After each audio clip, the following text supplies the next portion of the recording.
ನಮಸ್ಕಾರ ವೀಕ್ಷಕರೇ, ಕವರ್ ಸ್ಟೋರಿಗೆ ಸ್ವಾಗತ. ಬಡವರು, ಹಿಂದುಳಿದವರು ಮತ್ತು ದಲಿತರ ಉದ್ಧಾರಕ್ಕಾಗಿ ಸರ್ಕಾರ ಅನೇಕ ಯೋಜನೆಗಳನ್ನು ಜಾರಿ ಮಾಡಿದೆ. ಪ್ರತಿ ವರ್ಷ ಸಾವಿರಾರು ಕೋಟಿ ರೂಪಾಯಿಗಳನ್ನು ಖರ್ಚು ಮಾಡ್ತಿದೆ. ಆದರೆ ಅವರ ಉದ್ಧಾರ ಆಗ್ತಿದೆಯಾ? ಖಂಡಿತ ಇಲ್ಲ. ಯಾಕಂದರೆ ಯಾವುದೇ ಯೋಜನೆಗಳು ಜನರ ಕೈಗೆ ಸಮರ್ಪಕವಾಗಿ ತಲುಪೋದೇ ಇಲ್ಲ. ಈ ಹಿಂದೆ ಅಭಿವೃದ್ಧಿ ನಿಗಮಗಳ ಹೆಸರಿನಲ್ಲಿ ನಡೆಯುತ್ತಿರುವ ಅಕ್ರಮಗಳ ಬಗ್ಗೆ ನಿಮಗೆ ಮಾಹಿತಿ ಕೊಟ್ಟಿದ್ವಿ. ಈಗ ಅದರ ಮುಂದುವರೆದ ಭಾಗವಾಗಿ ನಾವು ಮಾಡಿರುವ ವರದಿ ಅದ್ಯಾವ ರೀತಿ ಇಂಪ್ಯಾಕ್ಟ್ ಆಗಿದೆ ಅಂತ ಹೇಳ್ತೀವಿ.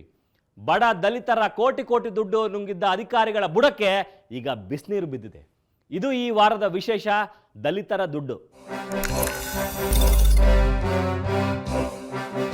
ಹಾಯ್, ಹಲೋ, ನಮಸ್ಕಾರ ವೀಕ್ಷಕರ. ಅದು 4 ತಿಂಗಳ ಹಿಂದಿನ ಕಥೆ. ಡಾಕ್ಟರ್ BR ಅಂಬೇಡ್ಕರ್ ನಿಗಮದಲ್ಲಿ ಆಗ್ತಿರೋ ಬ್ರಹ್ಮಾಂಡ ಭ್ರಷ್ಟಾಚಾರದ ಕಹಾನಿಯನ್ನ ಇದೇ ಕವರ್ ಸ್ಟೋರಿಯಲ್ಲಿ ವಿಸ್ತೃತವಾಗಿ ತೋರಿಸಿದ್ವಿ. ಅಂಬೇಡ್ಕರ್ ನಿಗಮದ ಅಧಿಕಾರಿಗಳು ಅದು ಹೇಗೆ ನಕಲಿ ದಾಖಲೆಗಳನ್ನ ಸೃಷ್ಟಿಸಿ, ನಕಲಿ ಫಲಾನುಭವಿಗಳನ್ನ ಸೃಷ್ಟಿಸಿ ಕೋಟಿ ಕೋಟಿ ಲೂಟಿ ಹೊಡೆದಿದ್ದಾರೆ ಎನ್ನುವ ವಿಚಾರವನ್ನ ಎಳೆ ಎಳೆಯಾಗಿ ಬಿಚ್ಚಿಟ್ಟಿದ್ವಿ. ಈಗ ನಮ್ಮ ವರದಿ ಫಲ ಕೊಡ್ತಿದೆ. ಬಡ ದಲಿತರಿಗೆ ಸೇರಬೇಕಿದ್ದ ಕೋಟ್ಯಾಂತರ ರೂಪಾಯಿ ಹಣ, ಭೂಮಿ ಯೋಜನೆಗಳನ್ನ ಅಧಿಕಾರಿಗಳು ಬಡಿದು ಬಾಯಿಗೆ ಹಾಕಿಕೊಂಡಿದ್ದ ಅಧಿಕಾರಿಗಳಿಗೆ ಈಗ ತಿಂದಿರೋದನ್ನ ಕಕ್ಕುವ ಸಮಯ ಬಂದಿದೆ. ಜೈಲು ದರ್ಶನವಾಗೋ ಟೈಮ್ ಸಮೀಪಿಸ್ತಿದೆ.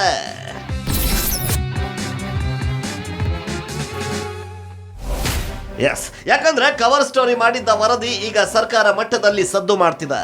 ದಲಿತರ ಉದ್ಧಾರಕ್ಕಾಗಿ ಸರ್ಕಾರ ನಿಗಮ ರಚಿಸಿ ಹಲವು ಯೋಜನೆಗಳನ್ನ ನೀಡಿದ್ರೆ, ಇಲ್ಲಿ ದಲಿತ ಶ್ರೇಯೋಭಿವೃದ್ಧಿಗೆ ಶ್ರಮಿಸಬೇಕಾಗಿದ್ದ ಅಧಿಕಾರಿಗಳು ಲೂಟಿ ನಡೆಸಿ ಬಡವರ ಬಾಯಿಗೆ ಮಣ್ಣು ಹಾಕೋ ಕೆಲಸವನ್ನ ಮಾಡಿದ್ದಾರೆ. ಕಾಗೆ ಕೈಗೆ ಕಚೇರಿ ಕೊಟ್ರೆ ಅದೇನು ಮಾಡಿತು ಅನ್ನೋ ಹಾಗೆ ದಲಿತರಿಗೆ ಸಿಗಬೇಕಿದ್ದ ಯೋಜನೆಗಳನ್ನೆಲ್ಲ ನಕಲಿ ದಾಖಲೆ, ನಕಲಿ ಫಲಾನುಭವಿಗಳನ್ನ ಸೃಷ್ಟಿ ಮಾಡಿ ಕೊಳ್ಳೆ ಹೊಡೆದು ತಮ್ಮ ಮನೆ ತಿಜೋರಿಗಳನ್ನ ತುಂಬಿಸಿಕೊಂಡಿದ್ದಾರೆ.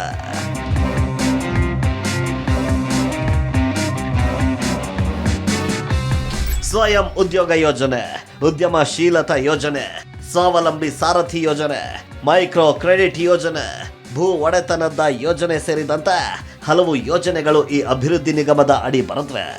ಈ ಯೋಜನೆಗಳಿಗೆ ರಾಜ್ಯ ಸರ್ಕಾರ ಪ್ರತಿ ವರ್ಷ 100 ಕೋಟಿ ರೂಪಾಯಿಗಳನ್ನ ಬಿಡುಗಡೆ ಮಾಡುತ್ತೆ. ಆದ್ರೆ ಆ ಕೋಟಿ ಕೋಟಿ ಹಣವನ್ನೇ ಅಂಬೇಡ್ಕರ್ ನಿಗಮದ ಅಧಿಕಾರಿಗಳು ತಿಂದು ತೇಗಿದ್ದಾರೆ. ನೇರ ಸಾಲ ಯೋಜನೆಗೆ ಪ್ರತಿ ಫಲಾನುಭವಿಗೆ 1 ಲಕ್ಷ ಕೊಡ್ತಾರೆ. ಅದರಲ್ಲಿ 50,000 ರೂಪಾಯಿ ಸಬ್ಸಿಡಿ ಇರುತ್ತೆ, 50,000 ರೂಪಾಯಿ ಸಾಲ ಇರ್ತದೆ. ಈ 50,000 ಸಬ್ಸಿಡಿ, 50,000 ಲೋನ್ ಅಂದರೆ 1 ಲಕ್ಷ ರೂಪಾಯಿ ಸಾಲ ಕೊಡಬೇಕಲ್ವಾ? ಇವರೇನು ಮಾಡ್ತಾರೆ, ಈ ಫಲಾನುಭವಿಗಳಿಗೆ ಏನು ಕೊಡಬೇಕು ಅವ್ರ ಹತ್ರ ಈ 1 ಲಕ್ಷಕ್ಕೆ ಅವ್ರದ್ದು ಲಂಚ ಇಲ್ಲದೆ ಒಬ್ರಿಗೂ ಒಂದು ಫಲಾನುಭವಿಗೂ ಹಣ ಹೋಗಿ ತಲುಪಲಿಲ್ಲ. ಆಮೇಲೆ ಸರ್ಕಾರದ ನಿಯಮ ಪ್ರಕಾರ ಒಂದು BPL ಕಾರ್ಡ್ ಇರಲೇಬೇಕು ಅವ್ರ ಹೆಸರಲ್ಲಿ, ಮತ್ತು ಅವರು ಒಂದು ಮನೆಗೆ ಒಂದೇ ಕೊಡಬೇಕು ಅಂತ ಹೇಳಿ ಒಂದು ನಿಯಮ ಇದ್ದರೆ ಸಹ ಒಂದೊಂದು ಮನೆಗೆ 2-2, 3-3 ಹೋಗಿರೋಂಥ ನಿದರ್ಶನಗಳು ಇದ್ದಾವೆ. ಅದರ ಬಗ್ಗೆ ದಾಖಲೆಗಳು ಕೇಳಿದ್ರೆ ಯಾವ ದಾಖಲೆ ಕೊಡ್ತಾ ಇಲ್ಲ. ಹಕ್ಕು ಮಾಹಿತಿ ಕಾಯ್ದೆಯಲ್ಲಂತೂ ಅವ್ರು ಏನು ಒಂದು ದಾಖಲೆ ನಮ್ಗೆ ಸಿಗ್ತಾ ಇಲ್ಲ ಯಾರ ನಾಯಕರುಗಳಿಗೆ. ನಿಮ್ಗೆಲ್ಲ ನೆನಪಿರಬೇಕು, ಬೋವಿ ಅಭಿವೃದ್ಧಿ ನಿಗಮ, ದೇವರಾಜರ ಸ್ಟ್ರಕ್ ಟರ್ಮಿನಲ್, ವಾಲ್ಮೀಕಿ ಅಭಿವೃದ್ಧಿ ನಿಗಮದ ಅಕ್ರಮಗಳನ್ನ ಕವರ್ ಸ್ಟೋರಿ ತಂಡ ಬಯಲಿಗೆಳೆದಿತ್ತು. ಆ ಅಕ್ರಮಗಳಲ್ಲಿ ಭಾಗಿಯಾದವರೆಲ್ಲರೂ ಜೈಲು ಪಾಲಾಗಿದ್ದಾರೆ. ಇದೀಗ ಅದೇ ಮಾದರಿಯ ಅಕ್ರಮ ಅಂಬೇಡ್ಕರ್ ಅಭಿವೃದ್ಧಿ ನಿಗಮದಲ್ಲೂ ನಡೆದಿದೆ. ಕವರ್ ಸ್ಟೋರಿ ಅದನ್ನ ವರದಿ ಮಾಡಿದ ಬೆನ್ನಲ್ಲೇ ಅಕ್ರಮದಲ್ಲಿ ಭಾಗಿಯಾಗಿರುವವರಿಗೂ ಈಗ ಜೈಲೂಟ ಬಾ ಬಾ ಅಂತ ಕರೀತಿದೆ.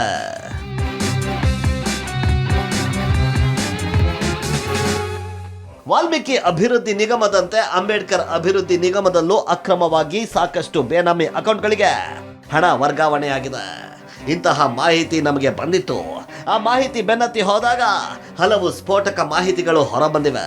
ನಿಗಮದ ಭ್ರಷ್ಟಾಚಾರದ ರಹಸ್ಯ ಬಯಲು ಮಾಡಲು ನಾವು ಹಲವಾರು ಜಿಲ್ಲೆಗಳಿಗೆ ಅಡ್ಡಾಡಿದ್ವಿ, ದಾಖಲೆಗಳನ್ನ ಸಂಪಾದಿಸಿದ್ವಿ. ದಾಖಲೆಗಳನ್ನ ಇಟ್ಕೊಂಡು ಸಾಕ್ಷಿ ಸಮೇತವಾಗಿಯೇ ಭ್ರಷ್ಟ ಅಧಿಕಾರಿಗಳ ಮುಖವಾಡವನ್ನ ಬಯಲು ಮಾಡಿದ್ವಿ. ಈಗ ಭ್ರಷ್ಟಾಚಾರದ ಕೂಪದಲ್ಲಿ ಬಿದ್ದು ಒದ್ದಾಡಿ ಮನಸ್ಸಿಗೆ ತೋಚಿದಂತೆ ಕೋಟಿ ಕೋಟಿ ತಿಂದ ತಿಮಿಂಗಲುಗಳಿಗೆ ಈಗ ಮತ್ತೊಂದು ಶಾಕ್ ಎದುರಾಗಿದೆ. ಅಂಬೇಡ್ಕರ್ ಅಭಿವೃದ್ಧಿ ನಿಗಮದಲ್ಲಿ ಸಾಕಷ್ಟು ಯೋಜನೆಗಳಿದ್ದಾವೆ. ಆರ್ಥಿಕವಾಗಿ ಯಾರು ತೀರಾ ಹಿಂದುಳಿದ ದಲಿತರು ಇರ್ತಾರಲ್ಲ, ಅವರ ಅಭಿವೃದ್ಧಿಗೋಸ್ಕರ ಸರ್ಕಾರ ಪ್ರತಿ ವರ್ಷ 100 ಕೋಟಿ ರೂಪಾಯಿ ಹಣ ರಿಲೀಸ್ ಮಾಡುತ್ತೆ. ಅದರಲ್ಲಿ ಒಂದು ಪ್ರಮುಖವಾದಂತಹ ಯೋಜನೆ ಅಂದರೆ ಮೈಕ್ರೋ ಕ್ರೆಡಿಟ್ ಫೈನಾನ್ಸ್ ಅನ್ನುವಂತಹ ಒಂದು ಯೋಜನೆ. ಇದು ಆರ್ಥಿಕವಾಗಿ ಯಾರು ತೀರಾ ಹಿಂದುಳಿದ ಮಹಿಳೆ ಇರ್ತಾರಲ್ಲ, ಆ ಮಹಿಳೆಯರ ಸಬಲೀಕರಣಕ್ಕೋಸ್ಕರ ನಿಗಮ ತೆರೆದಂತಹ ಒಂದು ಸಾಲದ ಸೌಲಭ್ಯ ಇದು ಪ್ರತಿ ಮಹಿಳಾ ಸಂಘಗಳಿಗೂ ಕೂಡ ಸುಮಾರು 2.5 ಲಕ್ಷ ರೂಪಾಯಿ ಹಣ ಕೊಡುತ್ತೆ. ಅದರಲ್ಲಿ 1 ಲಕ್ಷ ರೂಪಾಯಿ ಸಾಲವಾಗಿ ಕೊಡುತ್ತೆ ಮತ್ತು 1.5 ಲಕ್ಷ ಉಚಿತವಾಗಿ ಕೊಡುತ್ತೆ. ಅದರಿಂದ ಸಣ್ಣ ಪುಟ್ಟ ಉದ್ಯೋಗಗಳನ್ನು ಮಾಡಿಕೊಂಡು ಮಹಿಳೆಯರ ಸಬಲೀಕರಣ ಮಾಡುವಂತಹ ದೃಷ್ಟಿಕೋನದಿಂದ ಆ ಯೋಜನೆ ಆರಂಭವಾಗಿರುವಂಥದ್ದು. ಆದರೆ 2014ರಿಂದ 2018 ಅವಧಿಯಲ್ಲಿ ಸಾಕಷ್ಟು ಮಹಿಳಾ ಸಂಘಗಳಿಗೆ ಹಣವನ್ನು ರಿಲೀಸ್ ಮಾಡಿದ್ದಾರೆ. ಆದರೆ ಆ ಮಹಿಳಾ ಸಂಘಗಳು ಅಸ್ತಿತ್ವದಲ್ಲಿಲ್ಲ. ಕಳೆದ ಬಾರಿಯ ಎಪಿಸೋಡ್ ಸಂದರ್ಭದಲ್ಲಿ ನಾವೇ ಖುದ್ದಾಗಿ ಯಾವ್ಯಾವ ಮಹಿಳಾ ಸಂಘಟನೆಗಳಿಗೆ ಹಣವನ್ನು ರಿಲೀಸ್ ಮಾಡಿದ್ದಾರೆ ಅಂತೇಳಿ ಒಂದಷ್ಟು ಪಟ್ಟಿಯನ್ನು ಇಟ್ಕೊಂಡು ಸ್ಪಾಟ್ಗೆ ಹೋದಂಥ ಸಂದರ್ಭದಲ್ಲಿ ಅಲ್ಲಿ ಒಂದೇ ಒಂದು ಮಹಿಳಾ ಸಂಘಗಳಿರಲ್ಲ. ಆದರೆ ಅವರ ಹೆಸರಿನಲ್ಲಿ ಕೋಟ್ಯಂತರ ರೂಪಾಯಿ ಹಣ ಡ್ರಾ ಮಾಡಿರೋದು ತುಂಬ ಸ್ಪಷ್ಟವಾಗಿ ಗೊತ್ತಾಗಿತ್ತು. ಇದು ಈಗ ಲೋಕಾಯುಕ್ತ ತನಿಖೆ ಕೂಡ ನಡೆಸ್ತಾ ಇದ್ದಾರೆ. ಅಂಬೇಡ್ಕರ್ ನಿಗಮದ ಕಚೇರಿಗಳ ಮೇಲೆ ಲೋಕ ದಾಳಿ. ಎಸ್, ಅಂಬೇಡ್ಕರ್ ನಿಗಮದ ಭ್ರಷ್ಟಾಚಾರದ ಕುರಿತಂತೆ ಕವರ್ ಸ್ಟೋರಿ ತಂಡ ನಡೆಸಿದ್ದ ಕಾರ್ಯಾಚರಣೆ ಫಲ ನೀಡಿದೆ. ವರದಿಯ ಬಳಿಕ ಡಾಕ್ಟರ್ BR ಅಂಬೇಡ್ಕರ್ ನಿಗಮದ ಕಚೇರಿಗಳ ಮೇಲೆ ರೇಡ್ ಆಗಿದೆ. ವಿಜಯಪುರ ಲೋಕಾಯುಕ್ತ ಅಧಿಕಾರಿಗಳು ತನಿಖೆ ಕೈಗೆತ್ತಿಕೊಂಡಿದ್ದು ನಿಗಮದ ಬೆಂಗಳೂರು ಕೇಂದ್ರ ಕಚೇರಿ, ವಿಜಯಪುರ ಜಿಲ್ಲಾ ಕಚೇರಿ ಮೇಲೆ ದಾಳಿ ನಡೆಸಿದ್ದಾರೆ. ಒಟ್ಟು 5 ತಂಡಗಳ ಮೂಲಕ ಏಕಕಾಲಕ್ಕೆ ಬೆಂಗಳೂರು, ವಿಜಯಪುರ ಕಚೇರಿಗಳ ಮೇಲೆ ದಾಳಿ ಮಾಡುವ ಮೂಲಕ ಭ್ರಷ್ಟ ಅಧಿಕಾರಿಗಳಿಗೆ ಶಾಕ್ ಕಟ್ಟಿದ್ದಾರೆ. ಬೆಂಗಳೂರು ಕೇಂದ್ರ ನಿಗಮದ ಕಚೇರಿ ಮೇಲೆ ಲೋಕಾಯುಕ್ತ DYSP ಸುರೇಶ್ ರೆಡ್ಡಿ ದಿಢೀರ್ ದಾಳಿ ನಡೆಸಿ ಭೂ ಒಡೆತನದ ಯೋಜನೆಯ ದಾಖಲಾತಿಗಳನ್ನ ವಶಕ್ಕೆ ಪಡೆದು ಪರಿಶೀಲನೆ ನಡೆಸಿದ್ದಾರೆ.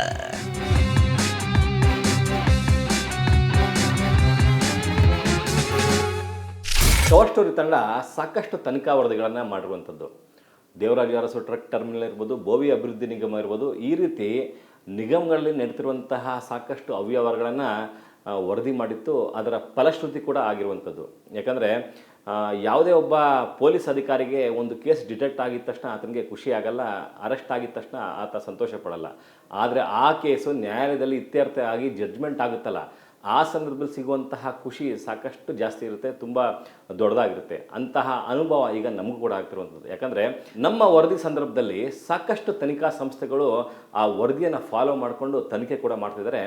ಅದೇ ರೀತಿ ಅಂಬೇಡ್ಕರ್ ಅಭಿವೃದ್ಧಿ ನಿಗಮದ ವರದಿ ಕೂಡ ಈಗ ಲೋಕಾಯುಕ್ತರೇ ಎಂಟ್ರಿ ಆಗಿ ಒಂದು ಫಲಶ್ರುತಿ ಕೂಡ ಆಗಿರುವಂಥದ್ದು. ಭೂ ಒಡೆತನ ಯೋಜನೆ ಇರ್ಬೋದು, ಮತ್ತು ಮೈಕ್ರೋ ಕ್ರೆಡಿಟ್ ಫೈನಾನ್ಸ್ ಯೋಜನೆ ಇರ್ಬೋದು, ಈ ಯೋಜನೆಗಳಲ್ಲಿ ನಡೆದಿರುವಂತಹ ಅವ್ಯವಹಾರಕ್ಕೆ ಸಂಬಂಧಪಟ್ಟಂತೆ ಖುದ್ದು ಲೋಕಾಯುಕ್ತ ತನಿಖಾ ಸಂಸ್ಥೆ ಒಂದಷ್ಟು ಕಡೆ ದಾಳಿ ಮಾಡಿ ಪರಿಶೀಲನೆ ಮಾಡಿರೋದು ನಿಜಕ್ಕೂ ಕೂಡ ಒಂದು ರೀತಿ ನಮಗೆ ಸಾಕಷ್ಟು ಹೆಮ್ಮೆಯ ಸಂಗತಿ ಮತ್ತು ಖುಷಿಯ ವಿಚಾರ ಅಂತ ಹೇಳ್ಬೋದು. ಇತ್ತ ಅಕ್ರಮಗಳ ಕೂಪವಾಗಿರೋ, ಭ್ರಷ್ಟಾಚಾರ ಕೇಂದ್ರವಾಗಿರೋ ವಿಜಯಪುರ ಜಿಲ್ಲಾ ನಿಗಮ ಕಚೇರಿಯ ಮೇಲೂ ಏಕಾಏಕಿ ದಾಳಿ ನಡೆಸಿದ ಮತ್ತೊಂದು ಲೋಕಾಯುಕ್ತ ಟೀಮ್ 2012ರಿಂದ 2018ರವರೆಗಿನ ಭೂ ಒಡೆತನದ ಯೋಜನೆ ದಾಖಲಾತಿ ಗ್ರಹಣೆಯಲ್ಲಿ ತೊಡಗಿದೆ. ಸ್ವತಃ ಲೋಕಾಯುಕ್ತ SP T ಮಲ್ಲೇಶ್ ಎದುರು ನಿಂತು ದಾಖಲೆಗಳ ಪರಿಶೀಲನೆ ನಡೆಸುವ ಮೂಲಕ ಭ್ರಷ್ಟ ಅಧಿಕಾರಿಗಳಿಗೆ ಶಾಕ್ ಕೊಟ್ಟಿದ್ದಾರೆ.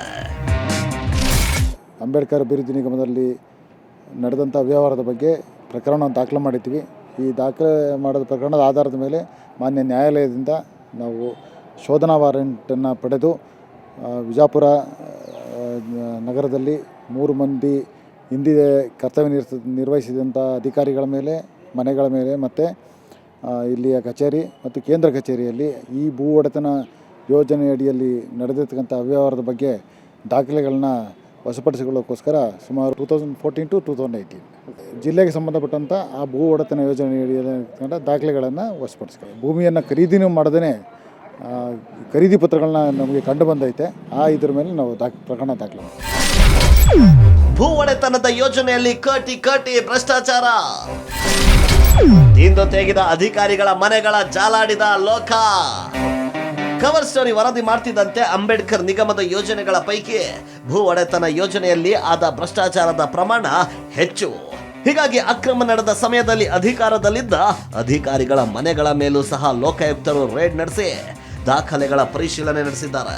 ಅದರಲ್ಲೂ ವಿಜಯಪುರದಲ್ಲಿ 2014ರಿಂದ 2018ರವರೆಗೆ ಜಿಲ್ಲಾ ಮ್ಯಾನೇಜರ್ ಆಗಿದ್ದ HJ ಹಡಪದ್ ಹಾಗೂ ತಾಲೂಕು ಮ್ಯಾನೇಜರ್ ಆಗಿದ್ದ SS ಮನ್ನಿಗೆರೆ ನಿವಾಸಗಳ ಮೇಲೆ ದಾಳಿ ನಡೆಸಿ ಲೋಕಾಯುಕ್ತ ಅಧಿಕಾರಿಗಳು ಇಬ್ಬರ ಬೆರಳಿಸಿದ್ದಾರೆ. ಇಬ್ಬರು ಅಧಿಕಾರಿಗಳು ನಿವೃತ್ತಿಯಾಗಿದ್ದು, ಇಬ್ಬರು ಅಧಿಕಾರಿಗಳ ಸಮಯದಲ್ಲಿ ನಡೆದ ಅಕ್ರಮಗಳ ಬಗ್ಗೆಯೂ ಲೋಕಾಯುಕ್ತರು ಮಹತ್ವದ ದಾಖಲೆಗಳ ಸಂಗ್ರಹಣೆ ಮಾಡಿದ್ದಾರೆ. ಇಬ್ಬರ ಮನೆಗಳಲ್ಲೂ ಅಧಿಕಾರಿಗಳ ಡೈರಿ, ಮನೆಯಲ್ಲಿ ಇರಿಸಿದ್ದ ಡಾಕ್ಟರ್ BR ಅಂಬೇಡ್ಕರ್ ನಿಗಮದ ದಾಖಲೆಗಳನ್ನು ವಶಕ್ಕೆ ಪಡೆದುಕೊಂಡಿದ್ದಾರೆ. ಅಲ್ಲದೆ 2014ರಿಂದ 2018ರವರೆಗೆ ಇಬ್ಬರು ಅಧಿಕಾರಿಗಳು ಬಿಡುಗಡೆ ಮಾಡಿದ ಹಣ, ತಯಾರಿಸಿದ ಫಲಾನುಭವಿಗಳ ಪಟ್ಟಿಗಳ ಮಾಹಿತಿಗಳನ್ನ ಲೋಕಾಯುಕ್ತ ಅಧಿಕಾರಿಗಳು ಪಡೆಯುತ್ತಿದ್ದಾರೆ. ಇನ್ನು ಇಬ್ಬರ ಮನೆಗಳ ಮೇಲೆ ರೇಡ್ ನಡೆಸಿದ್ದ ವೇಳೆ ಕೆಲ ಅಚ್ಚರಿ ಹಾಗೂ ಗಾಬರಿ ಹುಟ್ಟಿಸುವ ಅಂಶಗಳು ಕಂಡು ಬಂದಿವೆ. ಮನ್ನಿಗೇರಿ ಇಬ್ಬರು ಅಧಿಕಾರಿಗಳು ನಿವೃತ್ತಿ ಹೊಂದಿದ ಬಳಿಕವೂ ಮನೆಯಲ್ಲಿ ಅಂಬೇಡ್ಕರ್ ನಿಗಮದ ಮಹತ್ವದ ದಾಖಲೆಗಳನ್ನ ಇರಿಸಿಕೊಂಡಿರುವ ವಿಚಾರ ಬೆಳಕಿಗೆ ಬಂದಿದೆ. ಇನ್ನು ಇಬ್ಬರು ಅಧಿಕಾರಿಗಳ ಮನೆಗಳನ್ನ ನೋಡಿದ್ರೆ ಇಬ್ಬರು ಅದ್ಯಾವ ಮಟ್ಟಿಗೆ ಅಂಬೇಡ್ಕರ್ ನಿಗಮದಲ್ಲಿ ದಲಿತರಿಗೆ ಸೇರಬೇಕಿದ್ದ ದುಡ್ಡನ್ನ ನುಂಗಿದ್ದಾರೆ ಅನ್ನೋದು ಗೊತ್ತಾಗುತ್ತೆ.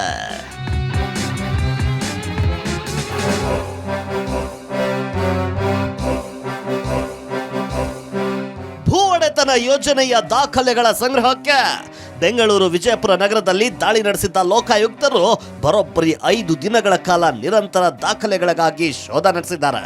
2012ರಿಂದ 2018ರವರೆಗಿನ ದಾಖಲೆಗಳನ್ನ ವಶಕ್ಕೆ ಪಡೆದಿದ್ದಾರೆ. ವಿಚಿತ್ರ ಅಂದ್ರೆ ಯೋಜನೆಗೆ ಸಂಬಂಧಿಸಿದಂತೆ ವಶಕ್ಕೆ ಪಡೆದಿರುವ ಎಲ್ಲ ದಾಖಲೆಗಳು ಸಹ ನಕಲಿ ಎನ್ನುವುದು ಗಮನಾರ್ಹ. ಅಂದ್ರೆ 2012ರಿಂದ 2018ರವರೆಗೆ ಭೂ ಒಡೆತನ ಯೋಜನೆಯಲ್ಲಿ ಅಸಲಿ ದಾಖಲೆಗಳೇ ಇಲ್ಲದೆ ನಕಲಿಗಳ ಹೆಸರಲ್ಲಿ ಹಣ ಲೂಟಿ ಮಾಡಿರೋದು ಈಗ ಸಾಬೀತಾಗಿದೆ. ಅಂಬೇಡ್ಕರ್ ಅಭಿವೃದ್ಧಿ ನಿಗಮದ ಕಚೇರಿಗಳ ಮೇಲೆ ದೊಡ್ಡ ಮಟ್ಟದ ದಾಳಿ ನಡೆದಿದೆ. ದಾಳಿ ವೇಳೆ ಅಧಿಕಾರಿಗಳು ನಿಗಮದ ದುಡ್ಡು ನುಂಗಿ ನೀರು ಕುಡಿದಿರೋದು ಪ್ರಾಥಮಿಕವಾಗಿ ಸಾಬೀತು ಕೂಡ ಆಗ್ತಿದೆ. ಕೇವಲ ಒಂದೇ ತಾಲೂಕಿನಲ್ಲಿ ಬರೋಬ್ಬರಿ 9 ಕೋಟಿ ಅವ್ಯವಹಾರ ಪತ್ತೆಯಾಗಿದೆ. ಇದು ಸ್ವತಃ ಲೋಕಾಯುಕ್ತರನ್ನೇ ಬೆಚ್ಚಿ ಬೀಳಿಸಿದೆ.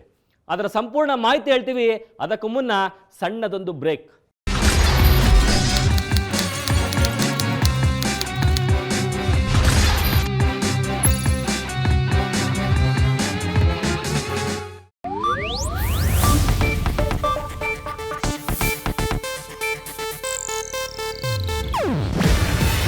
ಇದು ಏಷ್ಯಾನೆಟ್ ನ್ಯೂಸ್ ನೆಟ್ವರ್ಕ್ ಪ್ರಸ್ತುತಿ. ನೀವು ನೋಡ್ತಿದ್ದೀರಾ ಏಷ್ಯಾನೆಟ್ ಸುವರ್ಣ ನ್ಯೂಸ್.